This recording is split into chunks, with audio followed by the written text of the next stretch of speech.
How did this fat homeless dude turn into a bearded basketball god capable of anything? Well, I can tell you it was not a fat suit. James Harden is actually that good. The beard is the greatest offensive player since Wilt Chamberlain. Originally, I was not a fan of the James Harden trade, but now the beard is proving me and all his other critics wrong. This video explains how the Nets got lucky with the James Harden trade, and if it works, how it changes their legacy. Hey, it's Casey. Welcome to AM Hoops. Hit subscribe and notification bells for 5 videos per week.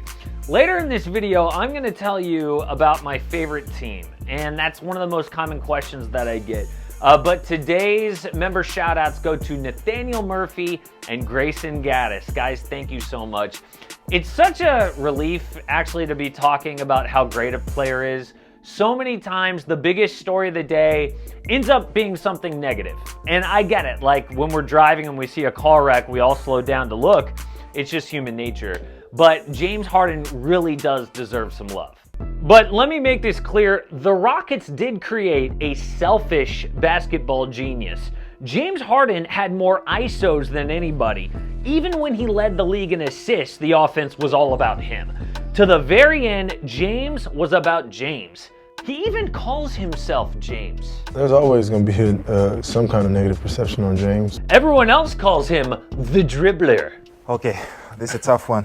I'm between Kemba and Trae Young. Wait, you don't want the dribbler? I want somebody that's going to pass the ball. That's what I want. Whatever you call him, though, the way Harden acted in Houston was awful. The team let him show up late to things, not travel with his teammates to practice. Russell Westbrook was so disgusted at how the Rockets enabled Harden, he left. But I am not blaming James Harden 100%. I mean, if I was a 21-year-old millionaire and a team traded for me, then put me on that pedestal, it would be bad. But somehow, he has turned himself from Allen Iverson to Magic Johnson. And it's not even just the pure assist numbers, because again, he has had double-digit assists in the past. These facts will make you go, Things that make you go,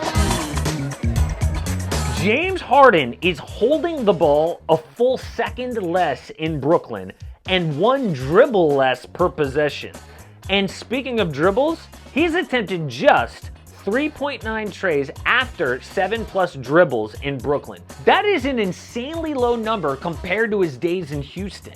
His threes holding the ball for 6+ seconds are way down too. The way he plays is radically different. So somehow, Harden drastically changed his game overnight. And not only can other superstars not do that, they wouldn't do that. Harden is changing his legacy on the court in front of our eyes. Maybe instead of being all about him, Harden is just a player who can do whatever his team needs offensively. The Rockets needed him to score 40+ a night. He did that. But if he needs to set up his teammates, no problem. A 16-assist game the other night. Saved the team with Kyrie and KD out. Big comeback against Phoenix, a 38-point road win. And the most common question that I get is who my favorite team is. And the truth is, these days I don't really have one, but it used to be the Houston Rockets. I was diehard. I grew up in the 90s with the Rockets winning 2 chips down the street from that arena where they won those titles. I watched every game, and then they traded for Harden, which was fun at first, but eventually it became this, the James Harden Show. He was great at iso ball and getting to the free throw line. Then the Spurs won their 2014 title with that beautiful ball movement. The Warriors' motion offense won chips. Fun to watch, beautiful basketball. I was stuck watching free throws. But this version of James Harden in Brooklyn is totally different. I actually enjoy watching his game now. Just patiently waiting to set up his teammates, make the perfect pass, or score himself. And I can admit it, I did not see this coming. Everything we saw was all about him in Houston, but I don't think even LeBron James could do this. I mean, LeBron's always been a pass-first guy. I don't think he could drop 40+ every night like Harden does. Could Michael Jordan do it? Yes. But would he do it? No. We all know MJ could not bring himself to defer to teammates this much. That's why I'm ready to say that Harden is the greatest offensive player since Wilt. And the way he's transformed his game could be exactly what the Nets need. Harden at point guard full-time with Kyrie at the 2 is unlocking their full offensive potential. Of course, Kevin Durant is elite off the ball. I mean, he's played with Russell Westbrook and Stephen Curry, but Kyrie is so much better off ball too. He's always been an elite scorer, an elite ball handler, but not a top playmaker who makes teammates better. Harden, though, is raising the ceiling of his Hall of Fame teammates. So I was wrong about that too, because I hated the James Harden trade. They have enough offense, right? Well, it turns out they traded for the guy who would perfect that amazing offense. But they got so lucky, they didn't know it was gonna be like this. Even Kyrie said that just the other day they decided Harden would play full-time point guard. They have stumbled on the thing that could win the championship. Obviously, defense is going to be huge, but they're acquiring pieces here and there like Iman Shumpert, now Andre Robertson. Even DeAndre Jordan has been motivated by the hate he's gotten recently. But if they are able to win this season, it would change everything. So many legacies will be altered with a Nets chip.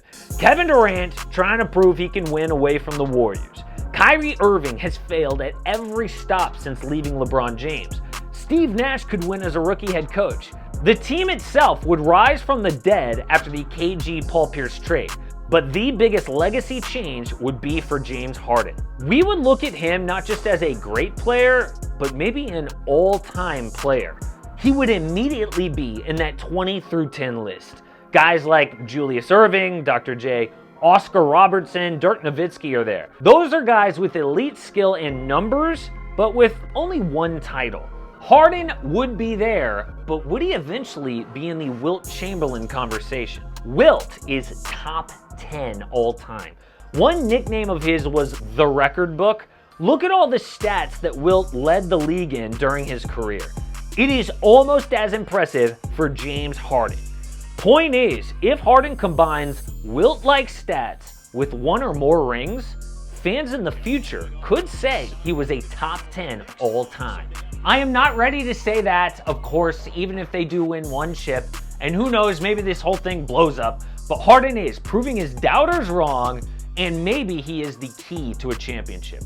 I still care about defense, by the way. They better pray that Andre Drummond gets bought out, because if it's a trade, they can't afford it, and Drummond would be huge. So, guys, two things I want to tell you about. Number one is this Nets playlist for all of their Nets videos, and a really old video, one of the first AM Hoops videos, where I looked at why Harden is the greatest scorer of all time, because Daryl Morey said it one time, and I wanted to back it up. Check it out.